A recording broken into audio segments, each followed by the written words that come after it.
Todos los países tienen diferentes formas y tamaños, algunos más peculiares que otros.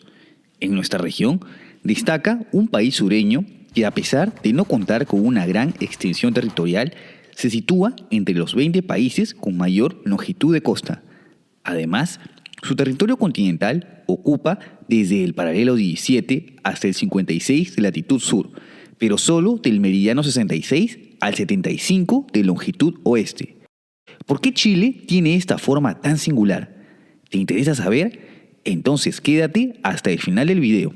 Pero antes, no te olvides de suscribirte al canal. Créeme que es de gran ayuda.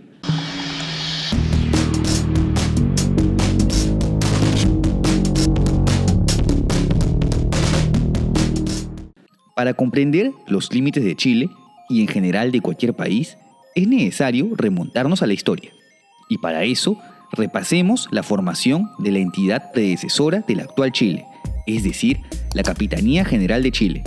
Esta fue fundada por el conquistador español Pedro de Valdivia, luego de obtener la autorización de Francisco Pizarro, quien lo nombró como teniente gobernador.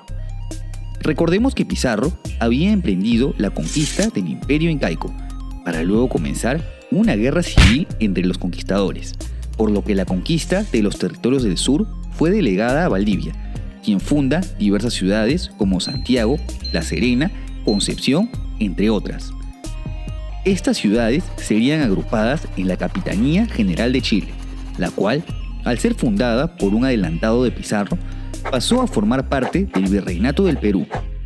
Como todo conquistador, Valdivia anheló la extensión de sus territorios. Considerando la geografía, una expansión hacia el este hubiera sido más complicada debido a la cercanía de la costa a la cordillera de los Andes, por lo que el conquistador emprendió hacia el sur. Sin embargo, no pudieron avanzar más allá del río Biobío, pues fueron detenidos por los mapuches, quien al mando del recordado Lautaro derrotaron a las fuerzas españolas en la batalla de Tucapel, en donde Valdivia es asesinado. Como te imaginarás, los españoles no se quedaron satisfechos con esto, por lo que continuarían con nuevos intentos de expansión hacia el sur, dentro del contexto de la Guerra del Arauco.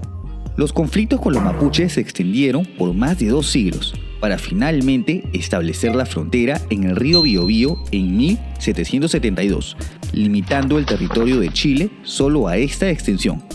Sí, los mapuche son, junto a los bribri de Costa Rica, los únicos pueblos prehispánicos que resistieron la conquista del Imperio Español. Por otro lado, poco después de este fracaso, se crea el Virreinato del Río de la Plata, el cual abarcaría los territorios al este de la Capitanía que pudieron haber hecho parte de Chile, tales como el corregimiento de Cuyo o la gobernación de Tucumán, pero que terminaron siendo cedidos en 1786 según los cambios territoriales de las reformas borbónicas. Esto limitó su expansión hacia el este, mientras ellos habían puesto sus esfuerzos en la conquista del sur.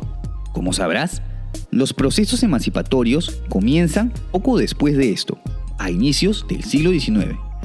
En el caso de Chile, la independencia se concreta en 1818, y por uti possidetis iure, la naciente república heredaría los territorios de la antigua capitanía.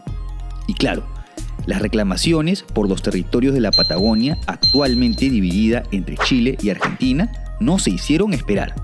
Aquí nos tenemos que adelantar hasta 1861, año en que comienza la ocupación de la Araucanía.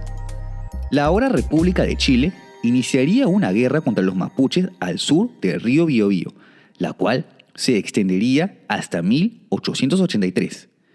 En este lapso, Chile comienza una guerra en otro frente, la recordada Guerra del Pacífico en contra de Bolivia y Perú, la que puedes ver más a detalle en este video. Este periodo es clave para la configuración limítrofe de Chile. Resulta que debido a las controversias limítrofes entre Chile y Argentina, quien a su vez también emprendió su expansión al sur desde 1878 en lo que se conoció como la Conquista del Desierto, existían corrientes populares en el país rioplatense partidarias de entrar en la Guerra del Pacífico en apoyo a Perú y Bolivia, lo que hubiese implicado una guerra en 3 frentes simultáneos. De hecho, La Cámara de Diputados de Argentina había aprobado la adhesión al Pacto Perú-Bolivia en 1873, pero el Senado lo rechazó al año siguiente. Por tal motivo, Chile se adelantó y en 1881 firma con Argentina un tratado en el cual se delimitan las fronteras de la Patagonia tal y como se conocen hoy en día, hecho considerado por algunos como la pérdida de unos 750 kilómetros cuadrados, aunque para otros solo significó rectificar el uti possidetis iure. ¿Tú qué opinas? De esta manera, Chile pudo prevalecer en ambos frentes. La ocupación de la Araucanía termina en 1883, extendiendo su territorio hacia el sur con las fronteras actuales. En cuanto a la Guerra del Pacífico, culmina un año después, tras la que consigue Arica y Tarapacá del Perú y Antofagasta de Bolivia. Dato curioso, con esto, Chile sería el único país de América en extenderse simultáneamente por dos frentes. En fin, como ves, para entender por qué Chile tiene esta forma, es necesario remontarnos hasta la era colonial. Y a decir verdad, la geografía de Chile tiene ciertas ventajas, como la cercanía al mar para todas sus ciudades, lo que brinda a los comerciantes y empresarios una mayor facilidad para la exportación de sus productos. Asimismo, aplicar políticas de infraestructura en territorios tan homogéneos, en este caso rodeados entre mar y cordillera, es más sencillo que hacerlo en países con una gran diversidad de ecosistemas. Tal vez sea una de las razones por las que el país sureño se sigue posicionando como uno de los más prósperos de la región. ¿Conocías las razones de las fronteras chilenas? ¿Qué otro motivo crees que haya influido en su peculiar forma? No te olvides de dejar tu comentario y si te ha gustado este video, apóyame con un like y suscríbete a mi canal. También puedes seguirme en mis redes y si te interesa apoyar este proyecto, cualquier donación en Patreon en donde podremos hablar de historia será bienvenida. ¡Hasta la próxima!